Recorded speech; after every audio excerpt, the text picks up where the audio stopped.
गजपति जिला गोसाणी ब्लॉक सदर महकुमा स्थित मिशन शक्ति काफे सम्मुख पड़ियाठारे गजपति उत्सव परिप्रेक्षी ब्लॉक स्तरीय 2 दिनिया महेन्द्र तनया महोत्सव आज शुभारंभ होइछि।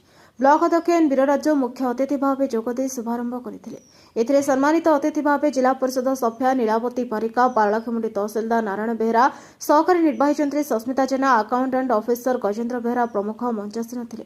आयोजित सभा कार्यक्रम को गोसाणी गोष्ठी उन्नयन अधिकारी गौरचंद्र पट्टनायक सभापतित्व करथिबा बेले अतिथिगण ଏହି महोत्सव पालनर तात्पर्य एवं गोसाणी ब्लॉकर कला संस्कृति आदि संपर्क में वक्तव्य रखिथिले। ଏହି ଅବସରରେ ଖୋଲାଯାଇଥିବା ବିଭିନ୍ନ ଷ୍ଟଲ୍ ଗୁଡ଼ିକୁ ଅତିଥିମାନେ ପରିଦର୍ଶନ କରିଥିଲେ। ଶେଷରେ ବ୍ଲକର ବିଭିନ୍ନ ସାଂସ୍କୃତିକ ଦଳର ନୃତ୍ୟ ସଙ୍ଗୀତର ତାଳେ ତାଳେ ଦୁଲୁକିଥିଲା ମଞ୍ଚ।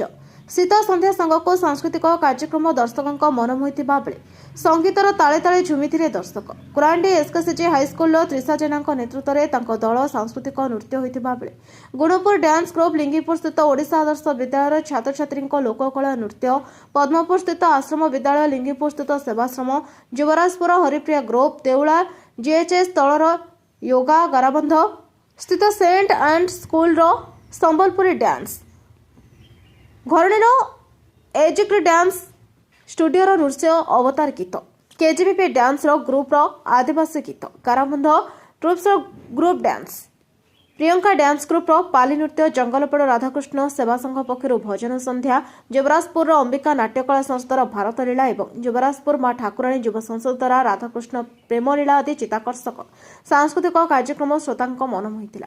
ए समस्त कार्यक्रम में ब्लॉक समस्त सरपंच समिति तथा जनप्रतिनिधि माने उपस्थित रही परिचालन सहयोग करुथिबा बेले आज प्रथम दिवस रे मंच रे संयोजन करथिले गोसाणी सीआरसी रश्मिता सामल, ताटीपाटी पंचायतर भारप्राप्त पीओ विनोद गौड़ और देउळा उच्च विद्यालय प्रधान शिक्षक राजेन्द्र पाणी, सेपरी शांति श्रृंखला तथा सुरक्षा निमंते गुरांडी थाना अधिकारी ओम नारायण पात्रଙ୍କ प्रत्यक्ष तत्वावधान बहु संख्यक पुलिस मुतयन होते। कार्यक्रम प्रारंभ में गुरु नृसिंह पाढ़ी निर्देशन में ममता पाढ़ी एवं तांको दल प्रारंभिक संगीत परिवेषण करथिले। सकाळ समय ब्लॉक परिसर गणेश प्रतिमूर्ति ठारे पूजा अर्चना करा परे गोसाणी छकटे दुर्गा मंदिर में गतकाली रही मशाल ज्योतिर पूजा अर्चना करी जंगलपाड़ राधाकृष्ण संकीर्तन मंडल और गोसाणी हाईस्कूल छात्री और जनसाधारण अधिकारी कर्मचारी माने नाच गीत सहित महेन्द्र तनया महोत्सव स्थल को मशाल ज्योति को स्थापन करथिले। अनुकूल महेन्द्र तनया महोत्सव 2025-26 गोसाणी ब्लॉक उत्सव आरंभ होती 8-9 दिन करने प्रस्तुत होती आज आरंभ होती। उत्सव आम कलाकार को बाहर न आनु आम लोकल कलाकार सुजोग देवा बोली आम निष्पत्ति नहीं से अनुसार करुचु। आम कलाकार मान अच्छा से भल भल टीम सेलेक्ट करके आज कल दिन भितर समस्त को डकाई समस्त सुविधा दिखाई से कलाकार भल करेंगे से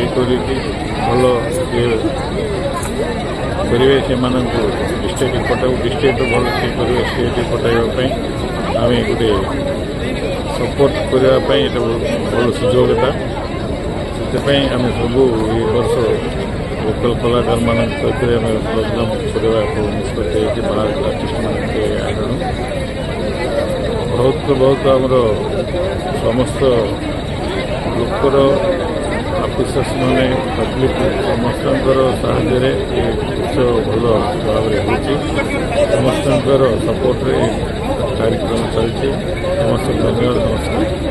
गोसाणी ब्लॉक स्तरीय पारलाखेमुंडी ब्लॉक स्तरीय महेन्द्र महोत्सव गजपति उत्सव पूर्व अनुष्ठित होती आज और आसंता 2 दिन अनुष्ठित हो। ए आंचलिक कला संस्कृति और परंपरा को बचाने चेष्टा कर समस्त को शुभेच्छा और अभिनंदन गोसाणी पंचायत समिति तरफ आम ज्ञापन करुँ तथा गोसाणी पंचायत प्रशासन तरफ आम अभिनंदन जनाऊँ।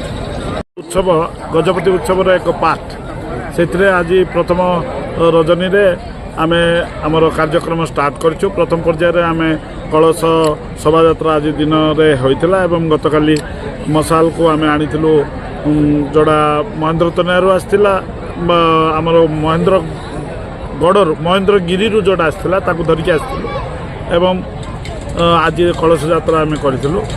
आज प्रोग्राम रे आम कौन बाह्य कलाकार को आम ପ୍ରୋତ୍ସାହନ ନ ଦେଇ ମୋର ଲୋକାଲରେ ଯେଉଁମାନେ କଳାକାର ଅଛନ୍ତି ସେମାନଙ୍କୁ ପ୍ରୋତ୍ସାହନ ଦେବା ଉଦ୍ଦେଶ୍ୟରେ ଲୋକାଲ କଳାକାରଙ୍କୁ ନେଇକି ଆଜିର ରଜନୀ ଆମେ କାର୍ଯ୍ୟକ୍ରମ ରଖିଛୁ ଏବଂ ଲୋକେ ଭରପୁର ଏନ୍ଜୟ କରିବେ ବୋଲି ଆମର ଆଶା ଅଛି। ଆମର ଲୋକ ସଂସ୍କୃତି ଲୋକ କଳାକାରକୁ ଆମେ ପ୍ରୋତ୍ସାହନ ଦେବା ଉଦ୍ଦେଶ୍ୟରେ ହିଁ ଆମେ ବ୍ୟୟବହୁଳ ବାହାରୁ କଳାକାର ଆଣିବା ପାଇଁ ପସନ୍ଦ କରିନୁ। ଆମର ପଞ୍ଚାୟତ ସମିତି ତା ରିଜଲ୍ୟୁସନ୍ କରିଥିଲା ଯେ ଏବଂ ସାମ୍ବାଦିକ ବନ୍ଧୁମାନେ ବି ତା ଉପରେ ଗୋଟେ ପ୍ରଶ୍ନ କରିଥିଲେ ତାକୁ ତାର ମୂଲ୍ୟବୋଧକୁ ଆମେ ଉପଲବ୍ଧି କରି ଏ ପ୍ରକାର ପଦକ୍ଷେପ ନେଇଛୁ ଯେ ଲୋକାଲ କଳାକାରମାନଙ୍କୁ ପ୍ରୋତ୍ସାହନ ଦେଇଛୁ। ଗଜପତି ଜିଲ୍ଲାର ଭାସ୍କର ସିଂଙ୍କ ରିପୋର୍ଟ, ନ୍ୟାୟପତି ଟିଭି।